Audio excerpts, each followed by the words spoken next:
brought to you by oneaauto.com, your source for quality parts and the best service on the internet. Hi, I'm Mike from 1A Auto. I hope this how-to video helps you out. And next time you need parts for your vehicle, think of oneaauto.com. Thanks. In this video, we're going to show you how to remove and reinstall a 26-gallon fuel tank in this 2008 Dodge Ram 1500. This information may vary slightly on the 34-gallon tanks. The lower the fuel level is, the easier this job is going to be. Having a full tank can make these very heavy and difficult to remove and maneuver. Here are the items you'll need for this repair.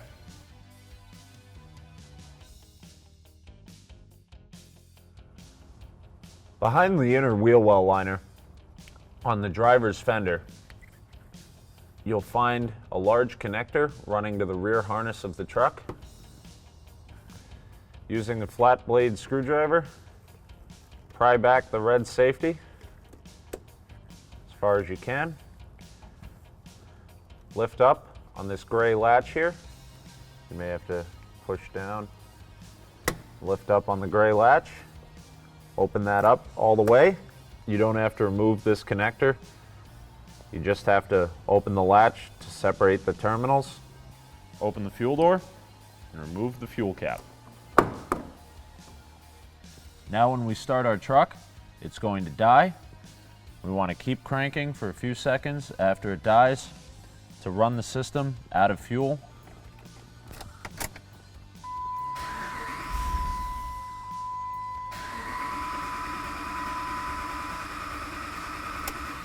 You'll want to use a 10mm wrench to remove the negative terminal of your battery and set it off to the side. Open the airbox by releasing the metal clips on the side and the rear. Pop it out of its holders. Release this hose from the front. And using a flat blade screwdriver, loosen the clamp on the rear of the inlet pipe. With that loosened up, work the pipe off of the box. Remove this assembly.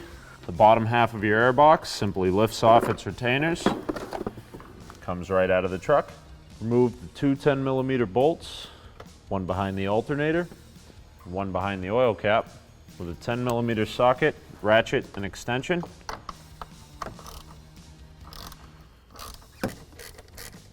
Lift up on the airbox so you can access the intake air temp sensor at the front. Push down on the connector, remove it from the IAT, remove the airbox from the vehicle.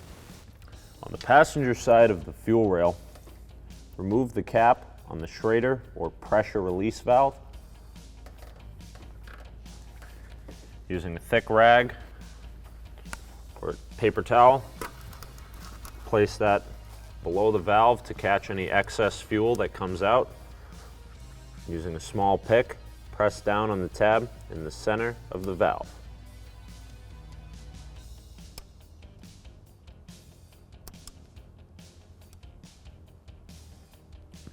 We're going to remove our evaporative emissions charcoal canister from our gas tank before dropping our tank, partially to reduce the weight of the tank, and also because now is a good time to inspect this for any cracks or damage, as these often become damaged and can cause check engine lights for the evaporative emission system leak check. Push down on this tab in the center of the connector. Work the connector off of the fitting. You may hear a little gust of air when you do this because there is pressure in this canister. Remove this hose at the top of the canister. Twist it to free it up. Pull that off as well. Push down on the connector. Remove that. Push down on this tab to release the bottom of the charcoal canister from the holder. This tab's twin is located on the top, so we'll push both of those in. This is where the flat blade may come in handy, as these tabs can be a little sticky sometimes. Release the rear of the canister, lay the canister out.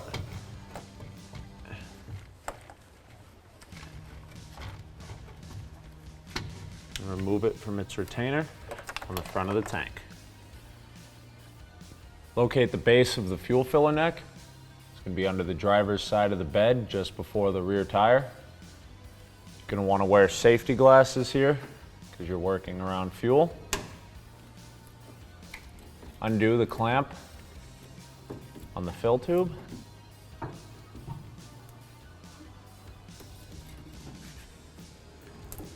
You may need to use the screwdriver to pry under the bottom of the hose, break it free of the metal filler neck. You can also do this with a large hose pick if you have one, or you can try to twist it by hand as well as with a pair of pliers if necessary. Just want to be very careful not to tear through the hose in the process.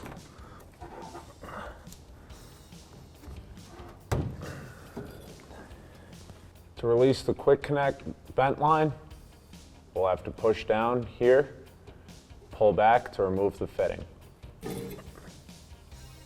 Using a 16mm socket, ratchet, and extension, we're going to loosen the two long bolts. We're going to loosen the nuts all the way down to the bottom, allow the straps to hang down before removing our tank. We've soaked ours in penetrating oil, as these do tend to get pretty rusty and want to break. So we've loosened it down to the last couple of threads, pushed our strap down to let it hang. Now as we loosen the other side, bring the tank down.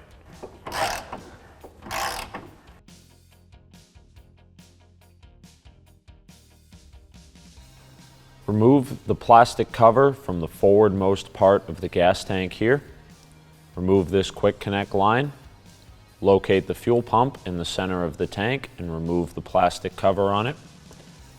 Release the red safety tab on this electrical connector. Push down on the tab and remove the connector. Be careful not to break off the red safety on the quick fuel connector line. If you do, use a pick to remove the rest of the safety tab, then push down on the tab and release the fuel line from the top of the pump. With the help of a friend or a floor jack, you're going to lift up on the gas tank, loosen the last few threads of the nut that we left on the straps, bend the straps out of the way, and lower the tank down. Ours is up in the air on the lift, so we've put our workbench underneath here so we don't have to drop it out as far. Be sure to wear safety glasses and any other safety equipment you see fit when removing the fuel tank.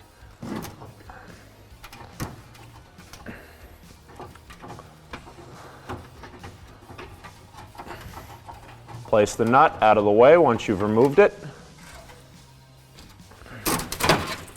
Hang the straps down. It's okay to bend that a little, just so, yep. Now we'll come down slowly to make sure that everything's disconnected.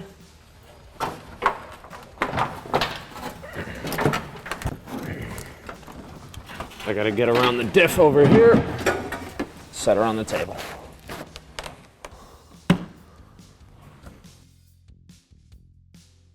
When reinstalling the fuel tank into the truck, be sure that these two lines go over the frame right here so they line up with the filler neck when we reinstall. We're going to lay the cover back over the top of the fuel pump here. We're not going to snap it in yet because you are going to want to maneuver it around, but you have to run the fuel line and the electrical connector through here onto where they go before we can snap it into place. So make sure that's up there and ready to go. With the help of a friend, move your tank straps out of the way. Lift up on the fuel tank.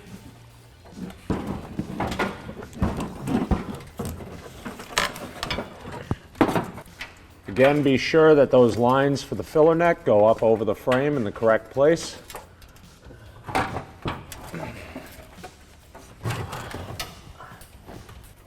Start the nuts, a couple of threads each, and allow the tank to hang down in the straps while we reconnect everything on the top of our pump. Reinstall the cap at the forwardmost part of the tank. Reconnect all the fittings and electrical connectors on the top of the fuel tank. Push the cover back over the lock plate. Using a 16mm socket, ratchet, and extension, tighten up the nuts on the gas tank straps. Torque the tank strap nuts to 30 foot-pounds. So here we have the EVAP, or the evaporative emissions control charcoal canister. What this does is it takes in and holds the evaporative emissions or the fumes that come off of your exhaust as it gets hot and cold in the tank.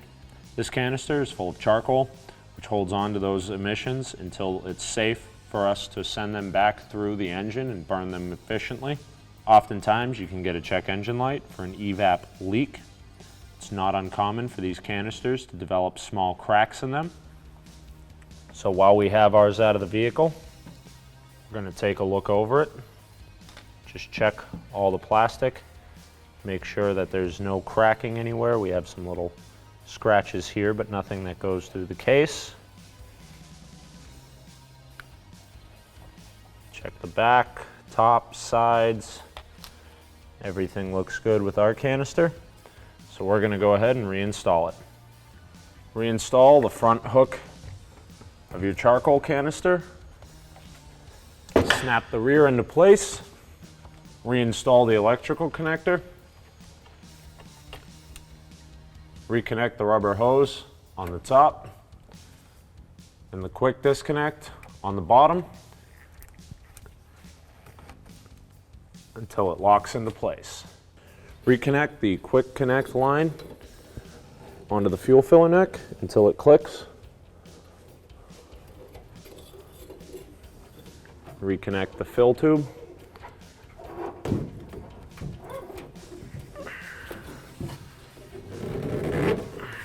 Slide your hose clamp over and tighten it down with a flat blade screwdriver. Screw the cap back onto your Schrader valve. Reinstall the end of the air box with the silicone gasket over the end of your throttle body.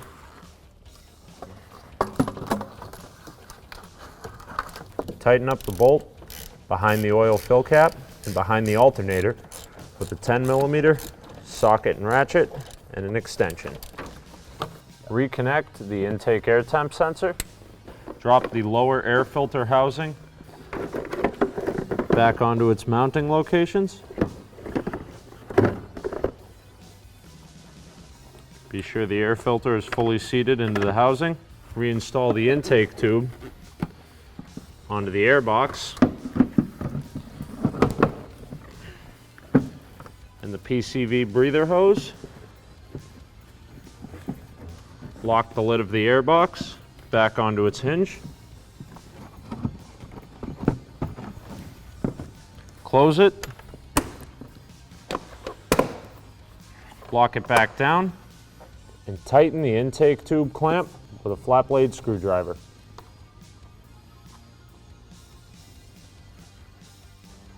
Bring the latch on the connector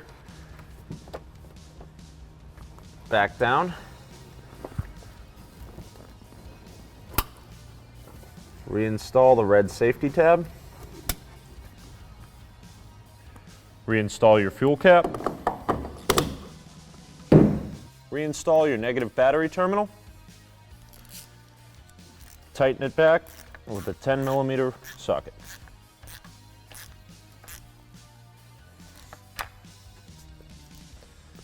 Now, since we released all the pressure and fuel from the fuel system and the fuel rail, we'll have to prime our fuel system. We do this by inserting the key, turning the key to the on position for 3 seconds, turning it off, and repeating that process 3 times before starting.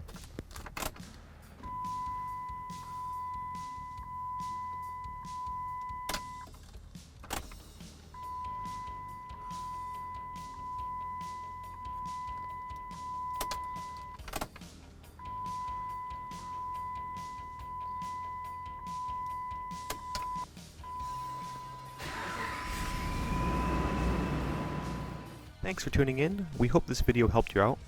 Next time you need parts for your car, please visit oneauto.com. Also check out our other helpful how-to as well as diagnosis videos.